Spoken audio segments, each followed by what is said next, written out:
Hello students, welcome to Ashwins online lecture. இன்னைக்கு நம்ம பார்க்க போகிற வீடியோவில் it is purely introduction to engineering graphics. Engineering graphics இந்த சப்ஜெக்ட் பார்த்தீங்கன்னா it is an oldest subject. அதுக்கப்புறம் நிறைய சப்ஜெக்ட் வந்துருச்சு. ஆனாலும் இந்த சப்ஜெக்ட் மட்டுமே சிலபஸ்லேருந்து எந்த யூனிவர்சிட்டியும் ரிமூவ் பண்ண மாட்டாங்க. ஏன் அப்படின்னா இந்த subject is the base subject for all the disciplines of engineering. நீங்கள் ஒரு சிஎஸ்சி ஸ்டூடெண்ட்டாக இருங்க, ஒரு ஐடி ஸ்டூடெண்ட்டாக இருங்க, இல்லை ஒரு இசி ஸ்டூடெண்ட்டாக இருங்க, ஒரு ட்ரிபிள் ஸ்டூடெண்ட்டாக இருங்க, ஒரு மெக்கானிக்கலாக இருங்க, யாராக வேணால் இருங்க. இந்த இன்ஜினியரிங் கிராஃபிக்ஸ் அப்படின்னு ஒரு சப்ஜெக்டில் நீங்கள் படிக்கிற கான்செப்ட்ஸ் உங்கள் லைஃப் லாங்காக நீங்கள் படிக்கக்கூடிய சப்ஜெக்ட்ஸில் எல்லாத்துலேயும் பார்த்திங்கன்னா யூட்டிலைஸ் பண்ண முடியும். Not only the dedicated to mechanical engineering. In the subject படிச்சிங்கன்னா you can use this knowledge in any kind of subject of engineering. சரிங்களா? First initially this was restricted to only mechanical engineering as well as for civil engineering. But டெக்னாலஜிகள் வளர என்ன ஆகுதுன்னா இந்த concepts, இந்த engineering கிராஃபிக்ஸுக்குன்னு இந்த concepts எல்லா discipline of இன்ஜினியரிங்க்கும் தேவைப்பட்டுச்சு. அப்போ தான் என்ன பண்ணாங்கன்னா இந்த இன்ஜினியரிங் கிராஃபிக்ஸ்னு ஒரு சப்ஜெக்டை எல்லா டிசிப்ளினுக்கும், எல்லா டிபார்ட்மெண்ட்ஸுன்னு சொல்லலாம், எல்லா டிபார்ட்மெண்ட்ஸுக்கும் காமன் ஆக்கினாங்க. Let all the students who want to pursue engineering shall study engineering graphics. So எந்த ஒரு சிலபஸை வேணால் எடுத்துக்கோங்க, எந்த ஒரு யூனிவர்சிட்டி சிலபஸை வேணால் நீங்கள் போய் பார்க்கலாம்.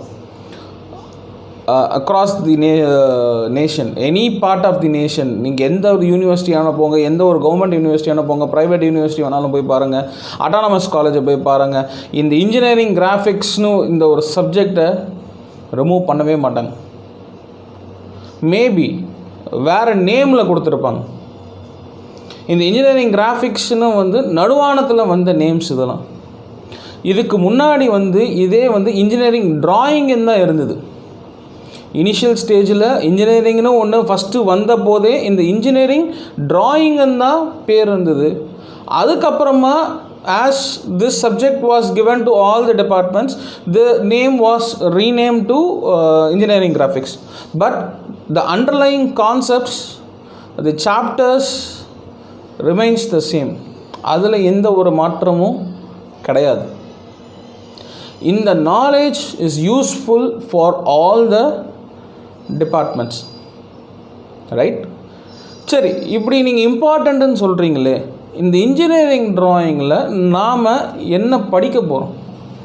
So as a first year student, this subject is for first year students தான், ரைட்? மெக்கானிக்கல் இன்ஜினியரிங் ஸ்டூடெண்ட்ஸுக்கு பார்த்தீங்கன்னா இது செகண்ட் இயர்லேயும் ஒரு எக்ஸ்டென்ஷன் படிப்பாங்க. The extension of this particular கிராஃபிக்ஸை மிஷின் ட்ராயிங் அப்படின்னு சொல்லிட்டு ஒரு சப்ஜெக்டை செகண்ட் இயரில் படிப்பாங்க. But this is only for mechanical engineering students. CSC ஐடிலாம் பார்த்தீங்கன்னா ஃபஸ்ட் இயர், அதுவும் ஃபஸ்ட்டு செமஸ்டரோடு முடிச்சிருவீங்க. இந்த சிஎஸ்சி ஐடி இசி ட்ரிபிள்லாம் பார்த்தீங்கன்னா ஃபஸ்ட் இயர் ஃபஸ்ட்டு செமஸ்டரோடு இதை முடிச்சிருவீங்க.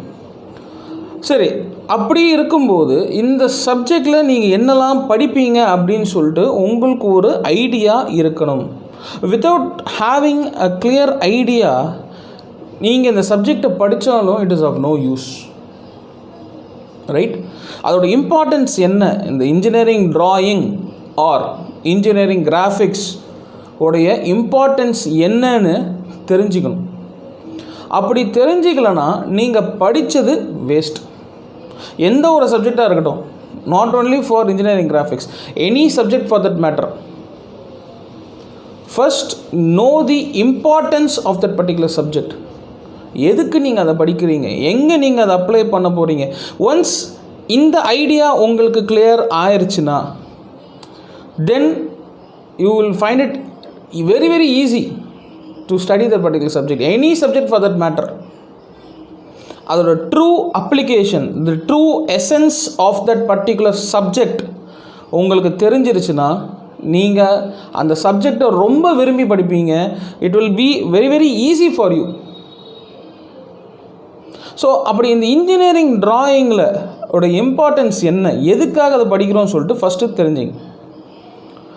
இதோட இம்பார்ட்டன்ஸை வந்து நான் உங்களுக்கு ஒரு எக்ஸாம்பிள் மூலமாக சொல்கிறேன், சரிங்களா? ஒரு 2 எக்ஸாம்பிள் நான் சைட் பண்ணுறேன். அந்த எக்ஸாம்பிளோடு நீங்கள் இதை புரிஞ்சுக்கிட்டிங்கன்னா ரொம்ப ரொம்ப ஈஸி, சரிங்களா? ஒரு சிச்சுவேஷன் எடுத்துக்கோங்க, சரிங்களா? நீங்களும் உங்கள் அப்பாவும் இருக்கீங்க. உங்கள் அப்பா வந்து உங்களை ஒரு இடத்துக்கு போக சொல்கிறாங்க. சே ஃபார் எக்ஸாம்பிள் உங்கள் ரிலேட்டிவோட வீட்டுக்கு போயிட்டு ஒரு கிஃப்ட்டை போய் கொடுத்துட்டு வர சொல்கிறாங்க, இல்லை ஒரு ஃபைலை போய் கொடுத்துட்டு வா அப்படின்னு உங்கள் அப்பா உங்ககிட்ட சொல்கிறாங்க. அந்த ரிலேட்டிவ் வீட்டுக்கு நீங்கள் போனதே கிடையாது. இப்படி ஒரு கேஸ் இமேஜின் பண்ணிக்கோங்க, சரிங்களா? நீங்கள் ஃபஸ்ட் இயர் ஸ்டூடெண்ட்டு, 18 வயசு 17 வயசு, நீங்கள் அந்த ரிலேட்டிவ் வீட்டுக்கு நீங்கள் போனதே கிடையாது. ஆனால் உங்கள் அப்பா போக சொல்கிறாரு.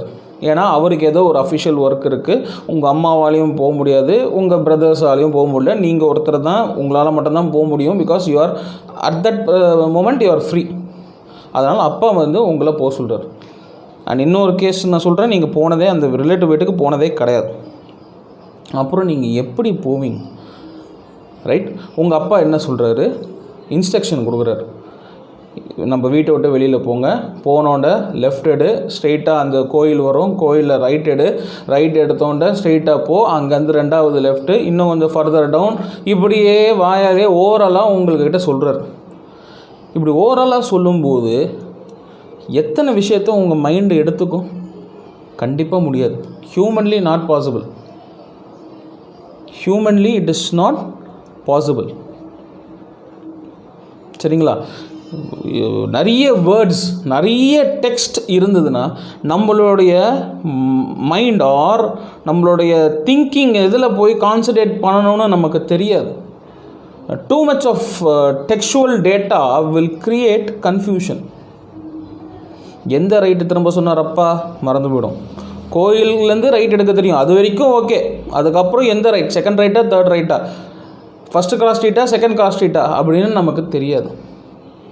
பிகாஸ் அவர் ஒரு ஆர்டரில் சொல்லும்போது நம்மளுடைய ரிசப்டிங் பவர் வந்து ஓரளவுக்கு தான் இருக்கும். எல்லாத்தையும் வந்து கேதர் பண்ணும்போது என்ன ஆகும்னா, ஏதாவது ஒரு இடத்துல நம்ம தவறு நடந்துவிடும், நமக்கே தெரியாமல் நமக்கு தவறு நடந்துவிடும், சரிங்களா? டெக்ஸ்டுவலாக கொடுக்கும்போது கன்ஃபியூஷன் ரொம்ப ரொம்ப ரொம்ப ரொம்ப ரொம்ப அதிகம்.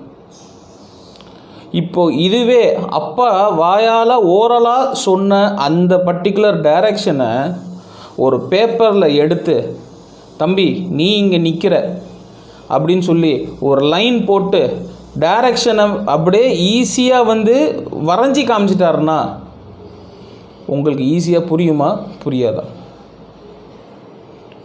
வாயால் சொன்ன அதே டைரக்ஷனை அவர் ஒரு டயக்ராமாக லைனை போட்டு ரஃப்பாக உங்களுக்கு காமிக்கும்போது நம்ம மைண்ட் அதுக்கு ஈஸியாக ஒத்துக்கும், ஈஸியாக நம்ம வந்து ரிசீவ் பண்ண முடியும், நம்மளுக்கு ஈஸியாக அண்டர்ஸ்டாண்ட் பண்ண முடியும். This is the power of drawing. எளிமையாக புரிஞ்சிடும்.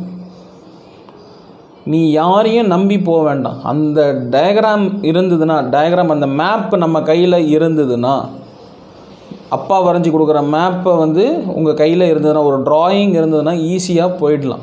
அந்த இடத்துக்கு பர்டிகுலர் பிளேஸுக்கு போய்ட்டு ரீச் ஆகிடலாம். இந்த ட்ராயிங்லேருந்து டெவலப் ஆகிட்டு வந்தது தான் உங்களுடைய இந்த ஜிபிஎஸ்ஸு, குளோபல் பொசிஷனிங் சிஸ்டம், இந்த மேப்பு, கூகுள் மேப்ஸ், இதெல்லாம் பேசிக் வந்து பார்த்திங்கன்னா இந்த ட்ராயிங்லேருந்து வந்தது தான். இந்த ட்ராயிங்கில் எக்ஸ்ட்ரா ஆடட் ஆக்சசரிஸ், டெக்னாலஜி இன்னும் ஆட் பண்ணி எல்லாம் வந்தது தான் இந்த கூகுள் மேப்ஸு, உங்களுடைய இந்த latitude longitude direction, GPS data, இதெல்லாம் வந்து பேஸ். இது எல்லாத்துக்கும் என்ன தான் புதுசு இருந்தாலும் அதோட அடிப்படை, the underlying concept is engineering drawing, சரிங்களா? இந்த engineering drawing is more powerful than the textual content, right? இந்த drawing தான் பேஸ். இந்த drawingல நீங்கள் கற்றுக்கிற விஷயம் வந்து பார்த்திங்கன்னா can be applied to any field. இன்னொரு எக்ஸாம்பிள் நான் உங்களுக்கு கொடுக்குறேன். உங்கள் ஃப்ரெண்டு இல்லை உங்கள் அப்பாவோட ஃப்ரெண்டு அவங்க வீட்டில் ஒரு ஃபங்க்ஷன், ஒரு கல்யாணத்துக்கு வந்து உங்களுக்கு இன்விடேஷன் வைக்கிறாங்க, கண்டிப்பாக நீங்கள் வந்து அட்டன் பண்ணணும் அப்படின்னு சொல்கிறாங்க. அந்த கல்யாண மண்டபம் உங்கள் வீட்டிலேருந்து ரொம்ப தூரமாக இருக்குது, நீங்கள் அந்த கல்யாண மண்டபத்துக்கு முன்னாடி போனதும் கிடையாது. ஸோ உங்கள் கல்யாண இன்விடேஷன் கொடுக்குறாங்க தெரியுமா, அந்த கல்யாண இன்விடேஷன் பேக் சைடில் கடைசியில் நீங்கள் பார்த்தீங்கன்னா ரூட் மேப் இருக்கும். சென்னையிலேருந்து நீங்கள் கோயம்பேட்லேருந்து வரீங்கன்னா இந்த ரூட்டில் இப்படி வந்துட்டு இப்படி போங்க அப்படின்னு சொல்லிட்டு ஒரு டயக்ராம் கொடுத்துருப்போம். அதே மாதிரி நீங்கள் அந்த கல்யாண மண்டபம் எங்கே இருக்குதுன்னு சொல்லிட்டு எக்ஸாக்ட் லொக்கேஷன், இந்த ரூட் ஆரோ மார்க்கெல்லாம் போயிட்டு வரும். அதுதான் ட்ராயிங். அந்த drawing will speak a lot.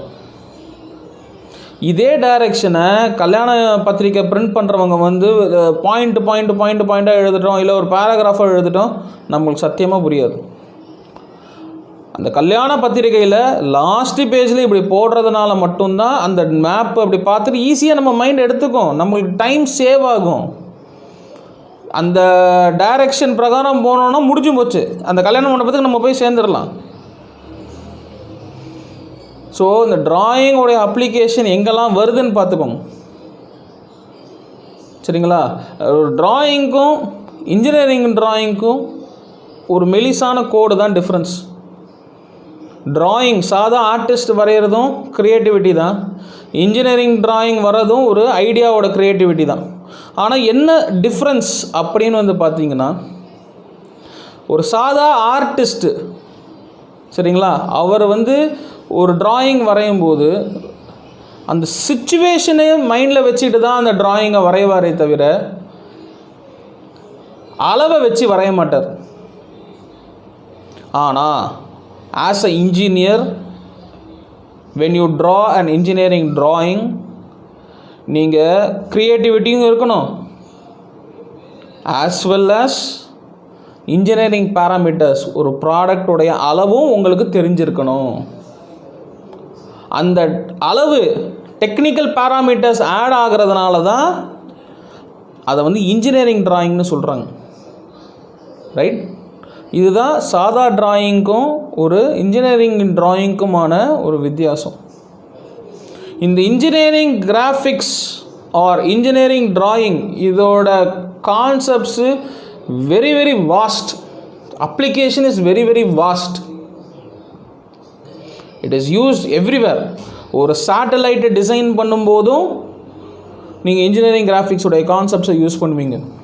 ஒரு காரை ரெடி பண்ணும்போதும் you will be using the concepts of engineering graphics. இப்போ நீங்கள் காரை ரெடி பண்ணுறீங்க, நீங்கள் தான் டிசைனர், நீங்கள் டிசைன் பண்ணி மேனுஃபேக்சரர்கிட்ட கொடுக்கணும். மேனுஃபேக்சர் பண்ண போகிறோம், யார் வந்து மிஷினில் வேலை செய்ய போகிறாங்களோ அவங்கக்கிட்ட ஐடியாவை நீங்கள் ட்ரான்ஸ்லேட் பண்ணணும். உங்கள் மைண்டில் என்ன இருக்குதுன்னு சொல்லிட்டு யார் மிஷினில் வேலை செய்ய போகிறானோ அவனுக்கு தெரியாது, நீங்கள் வாயால் சொன்னாலும் அவனால் புரியாது. ஆனால் உங்கள் மைண்டில் என்ன இருக்கோ அதை நீங்கள் ட்ராயிங்காக வெளிப்படுத்தினீங்கன்னா ஆப்போசிட்டில் இருக்கிறவனுக்கு ஈஸியாக புரிஞ்சிடும். புரியுதுங்களா? உங்கள் மைண்டில் என்ன இருக்குது நீங்கள் வாய் வார்த்தையால் சொன்னீங்கன்னா மிஷினில் இருக்கிறவனுக்கும் சரி, ஒரு ஒர்க் ஷாப்பில் இருக்கிறவங்களுக்கும் சரி புரியாது. நம்ம மைண்டில் என்ன இருக்குதுன்னு சொல்லிட்டு நம்ம வாய் வார்த்தையால் சொல்ல முடியாது. நமக்கு புரியுமே தவிர நமக்கு எதிரில் இருக்கிறவங்களுக்கு புரியாது. அவங்களுக்கு புரிஞ்சிக்கணும்னு சொல்லிட்டு நம்ம எதிரும் பார்க்கக்கூடாது. அப்போது காமன் லாங்குவேஜ் தேவை. நம்ம ஐடியா, நம்மளோட இன்ஜினியரிங் ஐடியாஸை மற்றவங்களுக்கு எளிமையாக எளிதில் புரிவதற்கு ஒரு காமன் லாங்குவேஜ் வேணும். அந்த லாங்குவேஜ் தான் engineering drawing. It is a powerful tool for communication. It is a powerful tool for communication. So நம்ம சேனலில் இன்ஜினியரிங் கிராஃபிக்ஸுக்கான நிறைய வீடியோஸ் வந்து அப்லோட் பண்ணுவோம். ரொம்ப சிம்பிளாக இருக்கும். இந்த subject is very very easy. என்ன தான் கான்செப்ட் வாஸ்ட்டு, அப்ளிகேஷன் வாஸ்ட்டுன்னு சொன்னது, subject is going to be very very easy. ஏன் நான் ஈஸின்னு நான் சொல்கிறேன்னா, மனப்பாடம் பண்ணுறதுக்கான சான்சஸே கிடையாது. எங்கேயுமே நீங்கள் இன்ஜினியரிங் கிராஃபிக்ஸில் பை ஹார்ட்டே பண்ண வேண்டாம். மற்ற சப்ஜெக்டில் ப்ரோக்ராமிங் சப்ஜெக்டாக இருக்கட்டும், ஃபிசிக்ஸ் கெமிஸ்ட்ரியாக இருக்கட்டும், நீங்களாம் வந்து இதெல்லாம் மக்கப் பண்ணுவீங்க.